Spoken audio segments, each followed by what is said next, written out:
Now the next footage which I'm gonna work on Keylight will be this, as you are able to see some complications here which is there observed right here. So there are these hair fringes. So let us see what Keylight does for us. So we will be replacing that with a studio kind of background, as this lady looks like a news reader, as if she's reading news. So just let us drag and drop this here. So I've done that, and this is what the actual keying has, or the actual layer has been inserted. Maybe I'll restrict this to this much frames. That is 175. That's look pretty fine. I'll just offset this a bit, as I'm not able to see any such movements. Yeah. So if you see the mouth of this lady, it starts from here and then she starts speaking. So let us grab the moment and let us grab that actual cue or the timing. So yeah, this looks fine. Inside keying, I'll right now insert a Keylight here, which is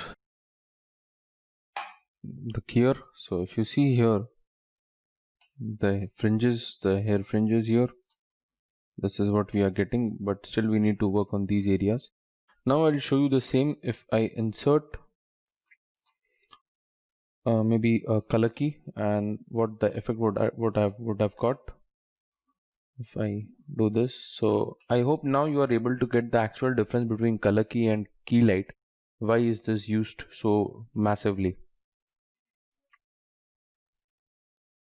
So this is what actually we have got. Even in spite of feather, we are getting this green edges overall. So we will be deleting this color key, as my main focus right now is Keylight. So just select this.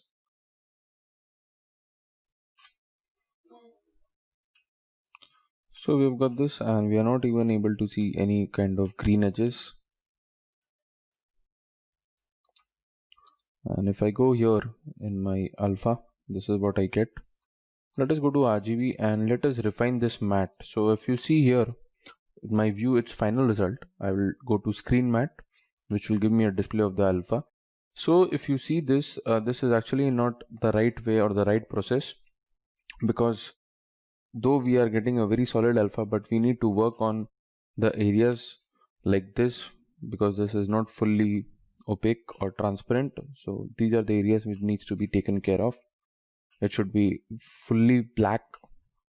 If I increase or take a layer beneath, it will give me this, but still there are some patches here which needs to be worked. So that's the reason I've chosen this footage, as I wanted you to show inside the screen matte. These areas needs to be removed totally, and it should be black and white. There shouldn't be some areas like gray, which means it's 50% opaque and 50% transparent.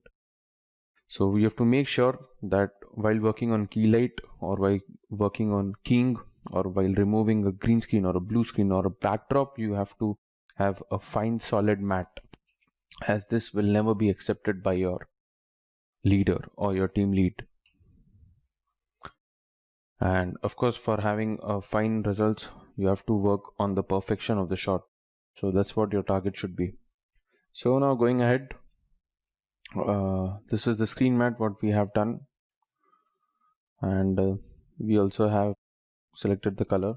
Now let us increase the screen gain. So if I increase the screen gain, right now that was 100, I just increase it to 109. If I make this to 102, this is what I get. So if you see this, I'm just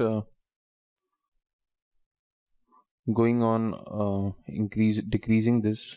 So I've just holded that, and I'm doing my holding down my up arrow and down arrow keys in order to increase or decrease. So by default it was 100, and now if I go here on screen gain, if I increase this,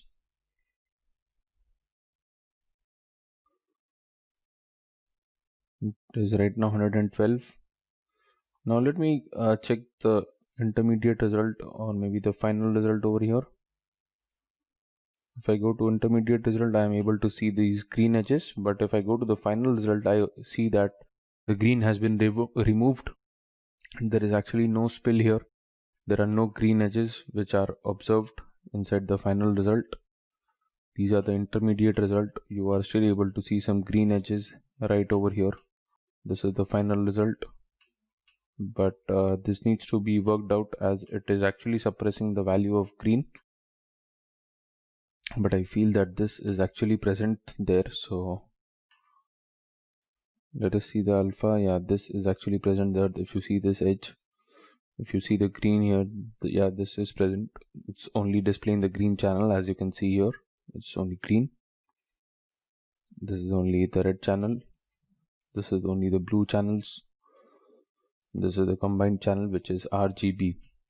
So yeah, we are getting this in our intermediate result, and inside our final result, it's actually suppressing that green. If I take another solid here, Control Shift Y maybe, and if I take this to maybe gray, I'll say okay, and then if I move to composition, if you see this, there is no green present here. So that's actually the main work of Keylight, as it gives you the perfect results.